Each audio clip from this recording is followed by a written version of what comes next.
মুখ্যমন্ত্ৰী ডক্টৰ হিমন্ত বিশ্ব শৰ্মা ডাঙৰীয়াৰ কেবিনেটত জনপ্ৰিয় বিধায়ক ৰূপেশ গলা ডাঙৰীয়াক অসম চৰকাৰৰ চাহ জগতে শ্ৰমিক কল্যাণ সামৰিক প্ৰতিৰক্ষা বিভাগৰ আজি তিনিচুকীয়া জিলাৰ ভাৰতীয় জনতা পাৰ্টীৰ মুখ্য কাৰ্যালয়ত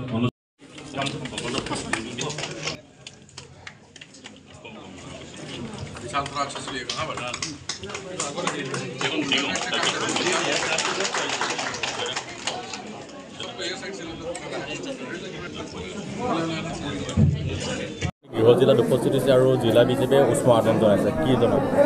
খুব ভাল লাগিছে দলৰ কাৰ্যকৰ্তাৰ অবিহনে মই কেতিয়াও সম্পূৰ্ণ হ'ব নোৱাৰোঁ আজি জিলাখনত অহাৰ লগে লগে ভাৰতীয় জনতা পাৰ্টীৰ কাৰ্যালয়ত মই উপস্থিত হৈছোঁ জিলা কাৰ্যালয়ত আৰু সকলো কাৰ্যকৰ্তাসকলক মৰম চেনেহ আশীৰ্বাদ লৈছোঁ আৰু তেওঁলোকেই আমাৰ সাহস গতিকে ভৱিষ্যতে তেওঁলোকৰ মৰম চেনেহ আশীৰ্বাদ সহযোগিতা আৰু পৰামৰ্শ লৈ মই কাম কৰি যাম আৰু মই ভাবোঁ যে তেওঁলোকৰ আশীৰ্বাদ মৰম চেনেহ ইমান দিনে যেনেকৈ মোক আগবঢ়াই আহিছিল ভৱিষ্যতেও আগবঢ়াই যাব। কেইবাটাও গুৰুত্বপূৰ্ণ দায়িত্ব আচলতে আপোনাক প্ৰদান কৰিছে আৰু আপুনি মন্ত্ৰিত্ব লাভ কৰিছে গতিকে আগন্তুক দিনত ৰাজ্যবাসীৰ কাৰণে কেনেধৰণে আগবঢ়াই লৈ যাব আপোনাৰ যিকেইটা দায়িত্ব প্ৰদান কৰিছে চাওক আচলতে যি শ্ৰম বিভাগ বুলি ক'লে আমি কেৱল বাগিচা বুলি বুজি পাওঁ বা বুজিবলৈ চেষ্টা কৰোঁ কিন্তু সেয়া নহয় শ্ৰম বিভাগটো এটা প্ৰকাণ্ড বিভাগ আৰু বাগিচাত কাম কৰা শ্ৰমিকেই হওক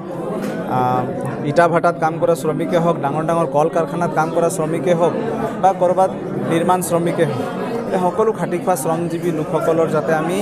স্বাৰ্থ সুৰক্ষিত কৰিব পাৰোঁ তেওঁলোকৰ নিৰাপত্তা যাতে আমি প্ৰদান কৰিব পাৰোঁ তেওঁলোকৰ সামাজিক নিৰাপত্তা যাতে আমি দিব পাৰোঁ তাৰ কাৰণে আমি কাম কৰিব লাগিব আৰু সেই দিশত কাম কৰিলে মই ভাবোঁ যেতিয়া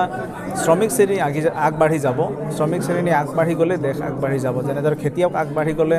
দেশৰ উন্নতি হয় শ্ৰমিকসকল আগবাঢ়ি গ'লেও দেশৰ উন্নতি হয়। তিনিচুকীয়া জিলা আটছাই এটা অভিযোগ কৰিছিলে যে আচলতে সঞ্জয় কিষাণক মন্ত্ৰিত্ব কাটি আপোনাৰ মন্ত্ৰিত্ব প্ৰদান কৰিছে আৰু ভাৰতীয় জনতা পাৰ্টীয়ে যিসমূহ চাহ জনগোষ্ঠীৰ বিধায়ক সেইসকলক ডলাৰ বগৰীৰ দৰে ব্যৱহাৰ কৰিছে বুলি আটছা তিনিচুকীয়া জিলা সমিতিয়ে মন্তব্য কৰিছিলে কি ক'ব নাই এতিয়া তেওঁলোকৰ এইটো কি চেঞ্চত কি মিনিং ৰাখি পেলাই তেওঁলোকে কৈছে সেইটো তেওঁলোকে স্পষ্ট কৰিব পাৰিব মই এইবিলাক কথাটো ক'ব নোৱাৰিম সেইটো তেওঁলোকৰ বক্তব্যটো তেওঁলোকৰ পৰা আপোনালোকে সুধিলে বেছি ভাল হ'ব।